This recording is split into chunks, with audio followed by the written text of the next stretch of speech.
Welcome to legend TV. నేను మీ అనిల్. ఈ రోజు అయితే కాంగ్రెస్ గవర్నమెంట్ అయితే పరిపాలనలోకి అయితే వచ్చింది. 80 రోజులు అయితే ఉంది. ఈరోజు దాని గురించి మాట్లాడడానికి కాంగ్రెస్ ఫైర్ బ్రాండ్ అయిన కల్వా సుజాత మీ అక్క అయితే మనతో అవుతుంది. నమస్తే అక్క.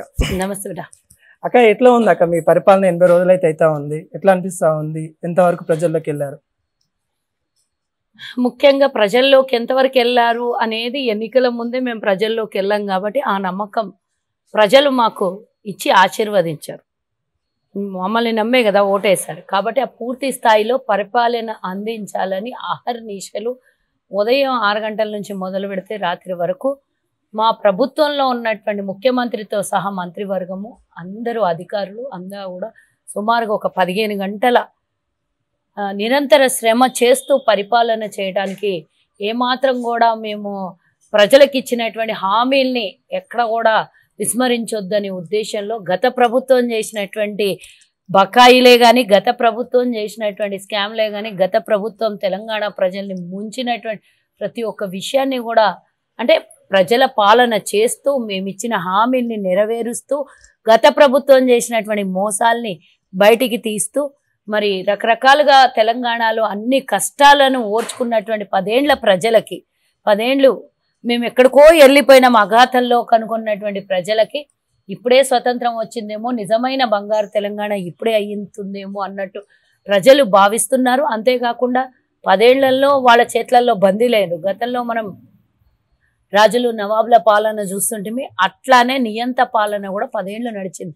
అధికారులే కాకుండా అనధికారికంగా అందరినీ ఇబ్బంది పెట్టినటువంటి గత ప్రభుత్వం ఇప్పుడు తెలంగాణలో కాంగ్రెస్ అధికారంలోకి రాగానే ఊపిరి పీల్చుకుంటున్నారు అనడానికి మరి మేము ఇచ్చినటువంటి హామీల్ని నెరవేర్చడమే కాదు, మేము చెప్పిన ప్రతి పనిని చేయటంలో వెనకడుగు వేయకుండా ముందుకు పోతున్నాం అనడానికి ప్రజలే ఎంతోమంది చర్చలు చేస్తున్నారు. అదే సాక్ష్యం. ఇంకోటి అక్క, ఏదైతే 6 గ్యారెంటీలు ఏదైతే ఇచ్చారో వాటిని 420 హామీస్ చెప్పారు. అసలు అవి అమలు చేస్తారా లేదా అన్న బీఆర్ఎస్ అయితే చెప్తుంది. కానీ నిన్న చూస్తే చెవేళ్లలో 2 గ్యారెంటీలు అయితే ఇంకొక 2 అయితే అమల్లోకి వచ్చాయి. ఇది ఏ విధంగా చెప్పవచ్చు? మరి వాళ్ళని అడగాలమ్మా. మేము ఇచ్చిన హామీల్ని నెరవేర్చడానికి పూర్తి స్థాయిలో కృషి చేస్తున్నాం. గతంలో మీరు చేసినటువంటి అప్పులు అసలు తెలంగాణ ఖజానానే ఖాళీగా పెట్టిండ్రు. అసలు జీతాలు ఇవ్వడానికి కూడా 1వ తారీఖు వస్తుందంటే అన్ని అంటే వివిధ సంస్థలలో ఉన్నటువంటి డబ్బుల్ని సదిరి జీతాలు వేస్తున్నాము. అంటే పరిస్థితి ఎక్కడికి తీసుకొచ్చి ఘోరాతి ఘోరంగా తెలంగాణని ముంచేసినో మనకు తెలుసు. మళ్ళీ పైగా వాళ్ళు వచ్చి 420 హామీలు అంటారు. అసలు మీకు నేను ఆ రోజే చెప్పిన 420 క్యూబ్ అయినా సరిపోదు, మీరు అంత దొంగ పనులు చేసిండ్రు. ఈరోజు మీరు తెలంగాణ ప్రజలను ఉద్దేశించి కాంగ్రెస్ ఇచ్చినటువంటి హామీల్ని మీరు ఇష్టానుసారంగా మాట్లాడుతున్నారు. ప్రజలకు తెలుసు మాకు అంతకన్నా ఎక్కువగా మేము ప్రజల పాలన చేయాలని ఉద్దేశంతోనే మేము వచ్చాము. కాబట్టి మేము ప్రభుత్వంలోకి రాగానే 48 గంటల్లో అసలు నిరంతర ప్రక్రియగా కొనసాగుతున్నటువంటి ఉచిత మహిళలకు ఇచ్చినటువంటి ఉచిత బస్సు ప్రయాణమే కానివ్వండి, ఆరోగ్యశ్రీలో 10 లక్షల రూపాయలని చేర్చడమే కానీ 2 పథకాల్ని అమలు పరిచినాము.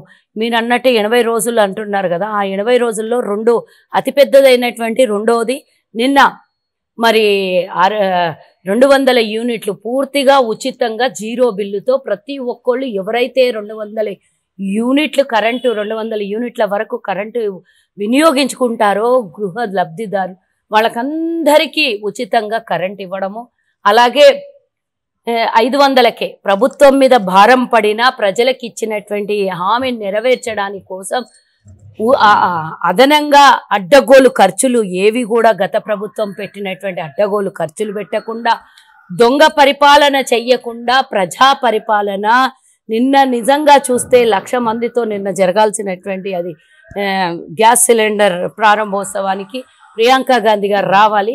కానీ నిన్న సెక్రటేరియట్లో ఆ కార్యక్రమాన్ని అధికారికంగా నిర్వహించడం జరిగింది. ఎందుకంటే మహబూబ్ నగర్ జిల్లాకు సంబంధించి కొన్ని మండలాలు చెవెళ్ళ పార్లమెంట్లో ఉండడం కారణంతో ఎన్నికల కోడ్ వచ్చింది, ఎమ్మెల్సీ ఎన్నికల కోడ్. కాబట్టి దాన్ని నిన్న అక్కడ అధికారికంగా లాంఛనంగా ప్రారంభించి నిన్న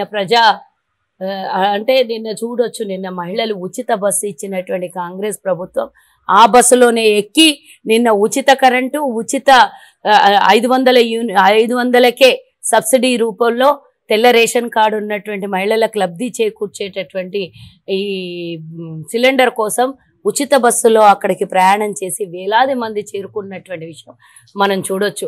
అంటే ప్రజలు మా వంక ఉన్నారా? మీరు అబద్ధాలు ఆడే మాటలు గతంలో 10 ఏళ్ల నుంచి అబద్ధాలాడే పబ్బం కలుపుకున్నారు.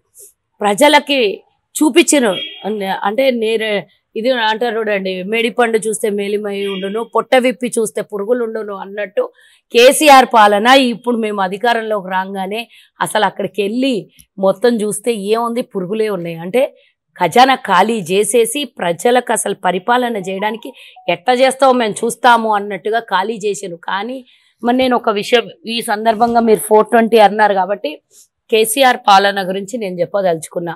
ప్రతి సభలో కేటీఆర్ పిచ్చి పిచ్చి మాటలు చాలా మాట్లాడుతున్నాడు. పోయి నేను ఒకటి అడగాలనుకున్నా ఈ సందర్భంలో. అసలు అన్నదమ్ముళ్ళ తగాదా ఉంటే ఒక గజం జాగా సొంత తండ్రికి రక్తం పంచుకొని పుట్టిన వాళ్ళే ఒక గజం జాగా అన్నదమ్ముళ్ళల్లో వేరియేషన్ వస్తే గజం జాగా అటు ఇటు అయితే కూడా కొట్టుకున్నటువంటి రోజులు. నా హక్కును నేను ఎందుకు గొడగొట్టుకోవాలి అనే విధంగా పంతంతో పోతా అన్నదమ్ముళ్ళు.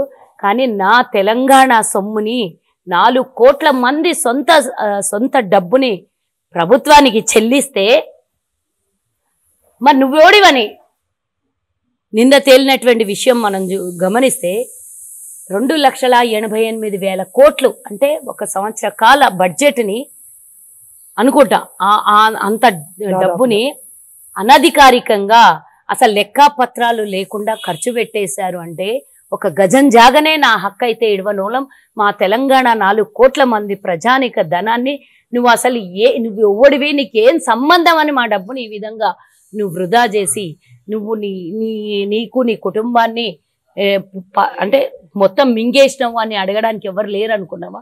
ఇప్పుడు అదే అడిగిన ప్రజలు నిన్ను గద్దె దింపిండ్రు.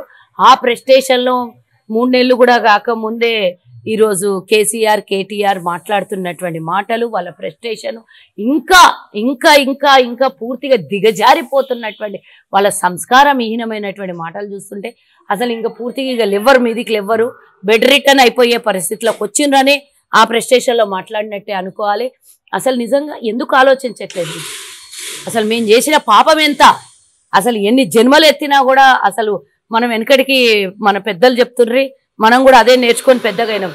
పుణ్యం చేసినోడు స్వర్గానికి పోతే, పాపం చేసినోడు నరకానికి పోతాడు. ఆ నరకానికి పోతే రకరకాలుగా చేసిన పాపాలను బట్టి డివిజన్స్ ఉంటాయి. అక్కడ నూనెలో వేయించడము, లేకపోతే కొరడా దెబ్బలు కొట్టడము, ఇంకా రకరకాలుగా ఉంటాయి. కానీ అసలు నరకంలో కూడా వీళ్ళు పోతే గనక నరకంలో కూడా వీళ్ళు చేసిన పాపాలని ఏ రకంగా వీళ్ళని ఎండ్ల దేవించినా, ఎండ్ల నూనెలో దేవించినా, ఇంకేమి ఇట్లా చేసినా కూడా సరిపోవేమో వీళ్ళ పాపాలు. ఎందుకంటే నువ్వు ఒక్కడిని మోసం చేస్తే ఒక్కొందే జీవితం నాశనం అయితే ఆ ఒక్కొని పాపమే తగులుతుంది. కానీ 4 కోట్ల మంది ప్రజల ఉసురు పెట్టుకొని ఇంతమంది పాపం ఒడిగట్టుకున్నావు కదా, మరి ఈ పాపం నీకు ఎట్లా చెల్లాలి అని అంటే నరకం దాకా పోవద్దు, భూమి మీదనే చూపించాలి ప్రజలు నరకం అని నేను చెప్తున్నాను.